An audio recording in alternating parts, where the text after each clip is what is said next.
캄보디아에서 한국인을 대상으로 한 범죄가 급증하는 근본적인 이유는 무엇인가요? 최근 캄보디아에서 한국인을 대상으로 한 납치 감금 고문 등 강력 범죄가 급증하고 있다는 보도가 잇따르고 있습니다.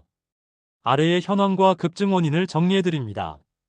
올해 들어 캄보디아에서 취업 사기 감금 신고가 급증해 올해 1월에서 8월에만 330건의 신고가 접수된 것으로 집계되었습니다. 최근에는 대학생이 현지에서 감금과 고문을 당한 뒤 결국 사망하는 사건이 발생했고, 해당 학생의 시신은 8월에 발견되었으나 아직 국내로 송환되지 못하고 있습니다. 같은 기간 푸놈펜과 시아누크빌 등 주요 지역에서 한국인들이 납치 감금 고문을 당하거나 실종되는 사례가 다수 보고되었습니다. 경찰은 캄보디아 내 한국인 피해 전수조사와 함께 코리안 데스크 설치, 경찰 영사 확대 배치, 국제 공조수사 인력 보강 약 30명 등을 검토 중이라고 밝혔습니다. 정부는 대통령실 주도로 캄보디아 관련 태스크포스 TF를 구성해 대응책을 논의하고 있으며 외교부도 여행경보 단계 상향 등 조치를 취하고 있습니다.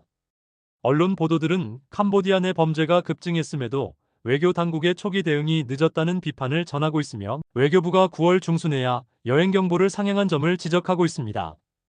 피해자 대다수는 고수익 일자리를 미끼로 입국한 20, 30대 젊은이들입니다. 범죄 수법은 SNS 구인 사이트 등을 통한 허위 채용으로 유인한 뒤 여권과 휴대전화를 빼앗아 외딴 장소에 감금하고 보이스피싱 주식, 리딩 방투자 사기 등 범죄에 강제 동원하는 형태가 많습니다. 감금 고문 수단으로는 폭행, 전기 충격, 마약 강제 투여 등이 동원되며 가족에게 거액의 몸값을 요구하는 사례도 보고됩니다. 일부 사건에서는 중국계 조직원들이 주요 가해자로 지목되며 현지에서 체포된 용의자 가운데 중국인들이 포함된 경우가 있습니다. 정부 경찰 대응 현황.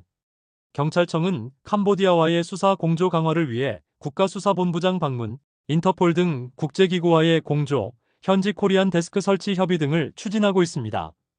대통령실은 외교부 법무부 경찰청 등이 참여하는 TF를 구성해 실태 공유와 협조 강화를 검토 중입니다. 외교부는 일부 지역의 여행 경보를 상향 조정하고 주캄보디아 대사관의 영사 지원을 강화하는 등 조치를 했습니다만, 초기 경보 단계와 시점에 대해 비판 여론이 존재합니다. 피해 급증의 근본 원인은 보이스피싱 온라인 사기 등 국제 범죄 조직들이 동남아 거점을 확장하면서 고수익 미끼로 외국인을 유인해 강제 동원하는 범죄가 조직화되었기 때문입니다.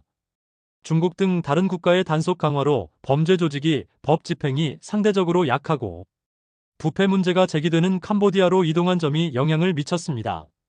캄보디아 내 일부 지역은 개발 투자와 함께 치안 공백이 발생했고, 현지 경찰력 부족과 공무원 부패 등으로 범죄 예방 수사가 취약한 구조적 문제가 있습니다.